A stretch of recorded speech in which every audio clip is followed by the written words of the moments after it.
السلام عليكم ومرحبا بكم عندي في قناتي مذاقات مغربيه.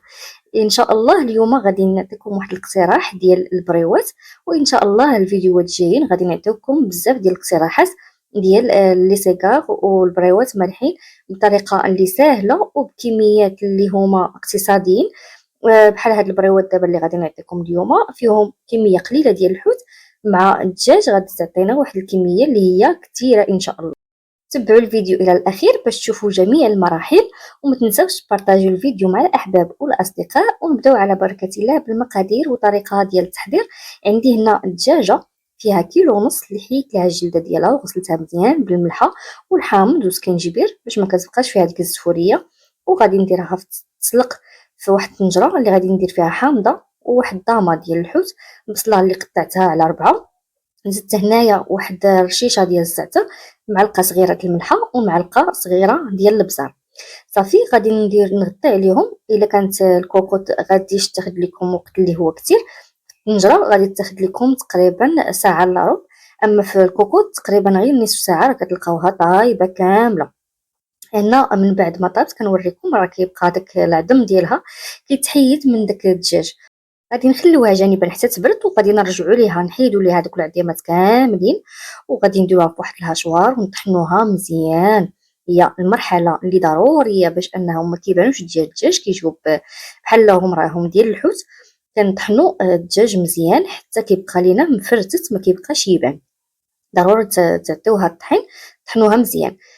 بالنسبه اللي ما عندهمش الهاشوار يقطعوها بداك الموس ديال الربيع اللي كيكون كنشدوه من جوج جوايه، حتى هما يقطعوها ويحاولوا يقطعوه مزيان. غير هو الهاشوار كطحن احسن.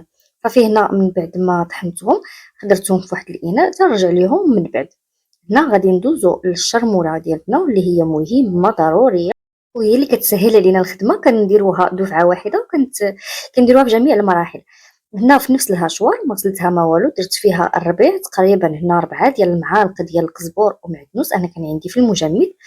عندي هنا نصف حامضه اللي قطعتها غير طريفات صغار غير فاش كتسهل انها كتقطع لينا في الهاشوار. صافي هنا عندي 4 ديال الفصوص ديال الثومه، معلقه ديال الهريسه صغيره. الحار كيبقى على حسب الاختيار ديالكم. عندي هنا واحد الضامه ديال الحوت حتى هي كتبقى اختياريه، يمكن لكم تعوضوها بالعطريه ديال الحوت الا كانت عندكم.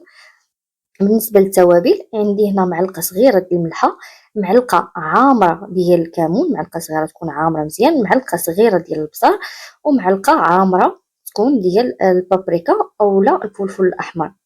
وعندي جوج معالق كبار اللي يكونوا عامرين ديال صلصه الصوجه، كنحاولوا نديرها مزيان. وكندير واحد العصره ديال الحامضه، نصف حامضه كنعصرها، ونزيد تقريبا 4 ديال المعالق ديال الزيت نباتيه اولا زيت زيتون اللي كان متوفر عندكم. صافي غادي نطحن هاد المكونات كاملين. يمكن لكم تزيدوا هنا الزعتر الا كنتو كتفضلوه، انا حيت درتو في الاول في الدجاج صافي عطاني ديك النسمه ديالو بركه. يمكن لكم نتوما الا كتبغيوه يكون مجهد تزيدوه دابا في الشرموله ديالكم. صافي كنجيب هاد الحوت ديال البانكا، صراحه هو كيعطي واحد المذاق اللي هو زوين، كيتقام اقتصادي على الحوت الاخر. دابا راه عارفين الثمن ديالو بانه طالع.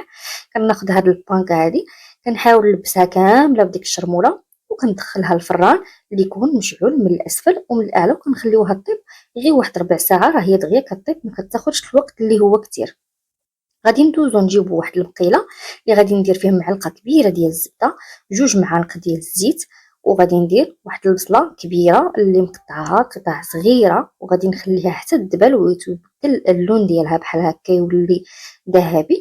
وغادي نجيب واحد جوج علب ديال الفطر الاسود اللي رقدتها في الماء مزيان وغسلوها مزيان حيت كيكون فيها الرمله وتيكون فيها الحجر. خليوها انها غطيو عليها بالماء وخليوه حتى يتنفخ، عاد تبقاو تغسلوه. بقاو غسلو المره الاولى وغسلو تقريبا حتى 4 ديال المرات وانتم كتغسلوه باش كتحيد منه ديك الرمله ديالو. صافي كنخليوه يطيب مزيان حتى كتشوفوه كيطرطق. هو ضروري طيبوه حتى تشوفوا في المقله ديالكم كيطرطق، تما كتعرفوا راه صافي دخلوا الطياب. كنزيد واحد 4 ديال المعالق ديال الزيتون اللي يكون مقطع، وعندي هنايا 3 ديال العلب ديال الشعريه الصينيه اللي رطبتها في الماء مع واحد الطامه ديال الحوت وشويه ديال الملحه. صافي هنا غادي نزيدها على الفطر وعلى البصله وغادي نزيد ليها واحد المعلقه ديال الشرموله، غادي نزيدها ونخليها كتقلى غير واحد جوج ديال الدقائق، غير كتشرب ديك الشرموله صافي وكنحيدها. هنا من بعد راه كنوريكم الطابليه داك البانكا خرجتها من الفران، كنخليها حتى كتبرد شي شويه، وكنبقى كنقطع عليها دوك القطع ديالها، القطع اللي هي صغيره. هنا غادي نجيب واحد الاناء اللي يكون كبير، انا درت هنا الكسعه باش كيليق ليا انني نخدم فيها خاطري.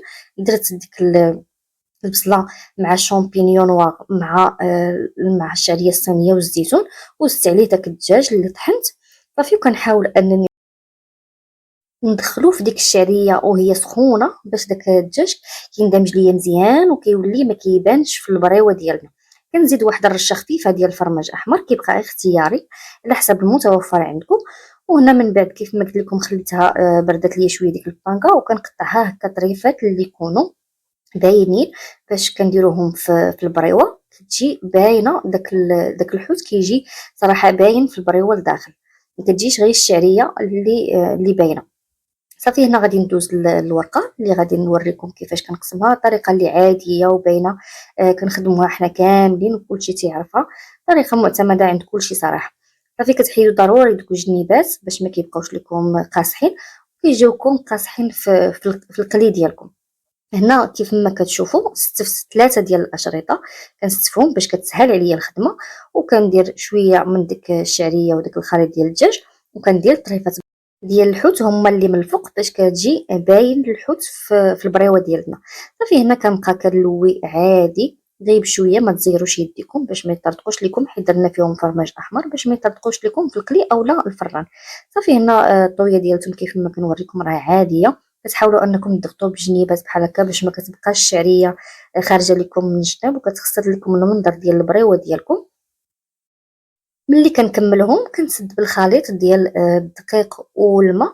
الدقيق والماء يكون ثقيل باش كيشد لكم في ديك البريوه، اولا يمكن لكم انكم تسدوا حتى بالبياض ديال البيض، حتى هو راه كيشد في دوك البريوات مزيان.